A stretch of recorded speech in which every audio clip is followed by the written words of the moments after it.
Hi guys, this is gonna be another recording just like we had last week, as we won't be able to do a live session this weekend. So hopefully we're gonna be able to resume. We would be able to resume our live sessions starting next week. In this one, I wanted to cover chapter 3, but before going there, let's just do a recap on what we did last time. So last time we talked about the real world problems. I covered one of the problems which uh, can be found in the bathrooms. We talked about the solution. So the problem was wasting electricity. So as you have noticed that sometimes we turn on the electricity, use the bathroom, and leave it without turning the electricity off, like the light off, which is going to waste the electricity. So we came up with this solution where we can use a PIR sensor, which is a passive infrared sensor. It detects using the body heat that if someone has entered a place or a bathroom and then someone is exiting out, it can actually detect that, and then once connected to a microcontroller, a small brain, just like a small brain microcontroller, it can turn on a relay which can control a light. So we can make it automated, so we do not have to think about turning the light off manually. We also talked about, like, you were given an assignment of like finding out some real world problems in different places of the house, including garage, attic, kitchen, basement, backyard, and playroom. I haven't received anyone's response so far, so hopefully you're gonna complete that. At least find one single problem in one of these things, and either like we talked about it, send it to the Discord or Teams. Okay, moving on. This time we're gonna be talking about two basic things. Uh, One is some tools, and then some software. So the things I wanted to cover, these two software, they're called TinkerCAD and BlocksCAD, and we're gonna talk about some of the electronics here. We already have covered in many other sessions, but I wanted to go over one more time. And these are 4 or 5 basic components, and they are very easy to understand. So that's gonna be what this video is gonna be covering, and at the end of that, you are gonna be given an assignment of basically making use of one of these software or tools in order to like create uh, this thing. Basically, you need to design a demo in which you're gonna be making a 3D printable part. Okay, so why do we need the different components? They are really used in most of the projects. If the project is, or the thing which you are trying to create is an electronic, uh, it does have an electronics involved in it, you're gonna end up using one of these components for sure. So the first one is LED. It stands for light emitting diode. What it is like, it's a tiny light bulb, and if you are thinking in terms of robot, you can consider these LEDs as robot eyes. Okay, and then we have the resistor. So if I go here, the LED, this is the TinkerCAD. The LED is gonna look like this, which is basically a small light bulb. It has two, what do you call two terminals. One is the cathode, and the other one is anode. Then we talked about the resistor. What resistor is like, it is, you can think of it, it basically controls electricity flow. You can think of it as like water faucet, but for electrons. So it controls how many electrons can flow in a circuit. The batteries, we all know they give us power, and without that our our electronic circuit is not gonna work. Then we have a breadboard. Those of you who don't know what a breadboard is, like oops, sorry, can I move it? No?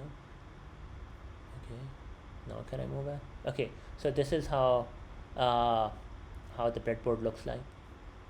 So yeah, those of you who don't know, this is going to be connected, and even this shows me all of the highlighted ones are connected wires, and all of the highlighted wires are connected over here, and then we have these things which are connected. What else? So why do we need the breadboard? So we need it because it's like consider it as a big Lego base where everything is gonna go on top of it. So you're gonna be putting things over here, and then you can connect like this one. Oops, sorry, over here like that. So you can connect things over here, make them in series or parallel, stuff like that. Okay, that's it with the components. The next thing is so basically, why do we need this TinkerCAD or BlocksCAD? One use for these things is like you can actually make 3D models, and you can use them in order to print them using a 3D printer. Okay, so this is like something different. So give me 1 second, I'm gonna go back here, go to home, let's make a basic 3D, create the first code block design. Sure.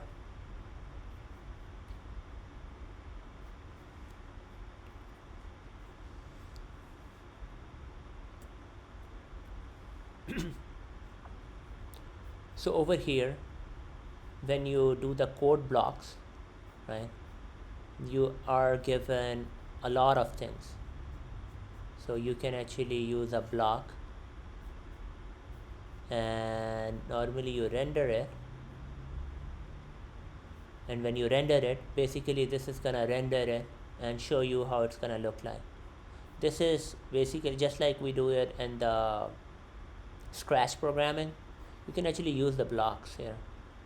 So you can use all these blocks, you can move them a little bit, you can use the colors, there is a control if else blocks. Sometimes there is like a union or stuff like that where you can combine one block with another block, stuff like that. So either you would be using this thing. Give me 1 second, I'm gonna put them together and then click on this one. So now if you see, this is like together we have a box and a cylinder inside that box, and you can actually make the cylinder bigger than the box.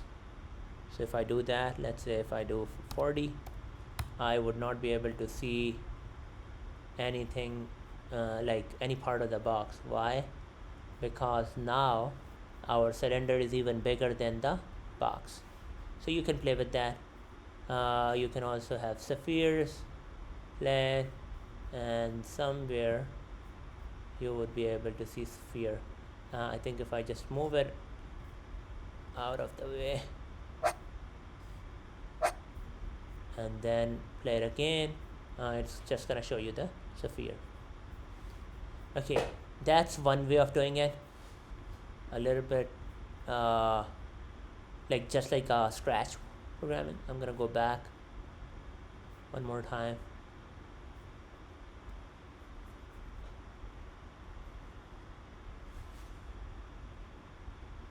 Sorry, it's taking a little bit longer than I expected.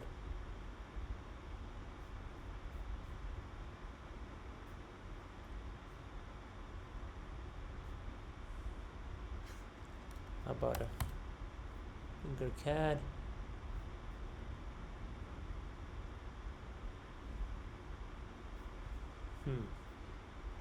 We're gonna come back to it. So the other one is the BlocksCAD. Again, very similar to the other one. I was just playing with it. So again, you can make a sphere, and then render it by clicking over here. It's gonna show you a sphere. If you want to combine them, like maybe a sphere and a box in your 3D design, you can actually come here and use something like setups, transforms, maybe setups, union. So maybe a union can have a sphere and another 3D model like a cylinder, and then you can render it. And look, he actually took a sphere and a cylinder and combined it. So that's how it looks like. Again, you can always take them as a, like, export them as an STL file and give it to your 3D printer, and it's gonna print out for you. So that's another tool.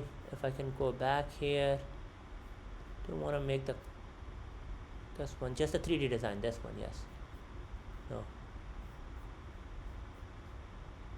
start simulation, not the circuits, 3D designs.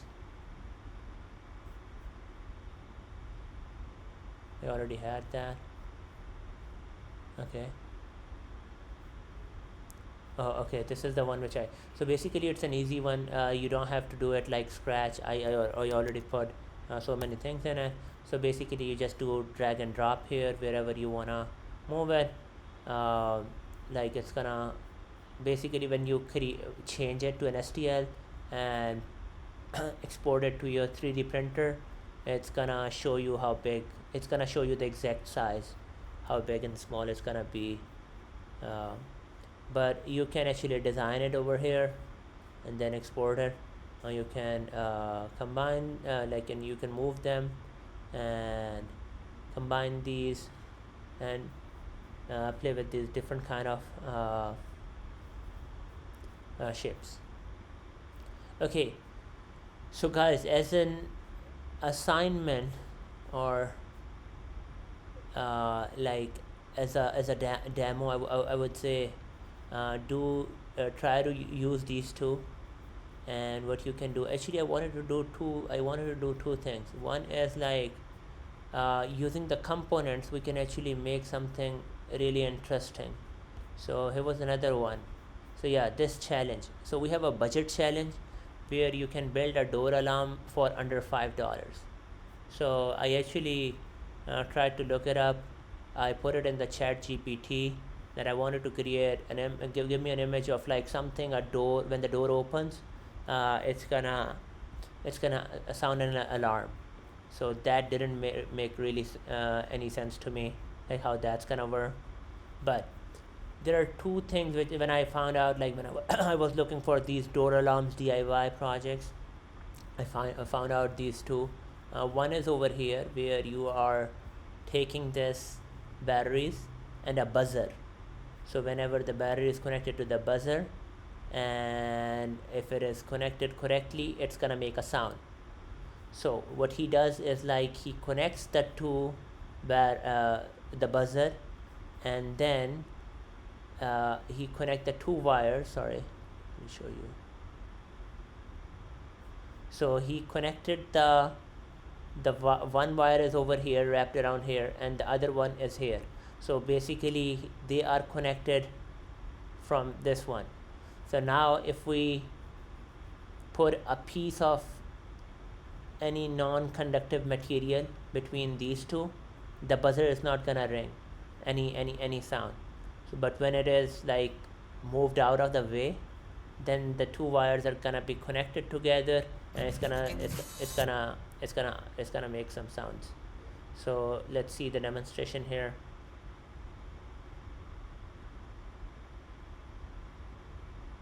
Where is it? Oh, like this. Watch this one. Look, so it's gonna sound make some sounds because there was a non-conductive material between these two wires, and when that came out, it started making sound. Another interesting one is, this is really cool, where he he screwed an aluminum can on the wood, and there's a motor, and whenever the door opens, there is a connection and the motor starts moving, which basically starts hitting the can with this metal piece. Watch this one. What happens? So there's a switch, the motor moves, and it actually makes like a hitting sound to this aluminum can. So you can watch these videos in order to find out if like you have been given an activity where you have to create something within like under $5, which can sound an alarm. You can do that. Okay, another activity you can do this weekend is that you need to go use either the TinkerCAD or BlocksCAD, and you have to start with a rectangle base, and then add letters, which is going to be your custom name tag. So you are making a 3D printed object. You don't have to print it with a 3D printer if you don't have one, but at least use these to actually take a sphere, expand it, and then use the letters, right, and build them over here. So like text, right, and text you can actually say my name.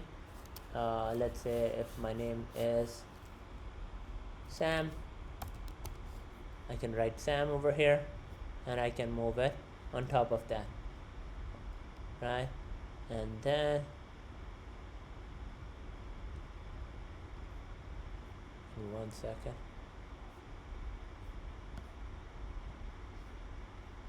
And I do not have the mouse right now.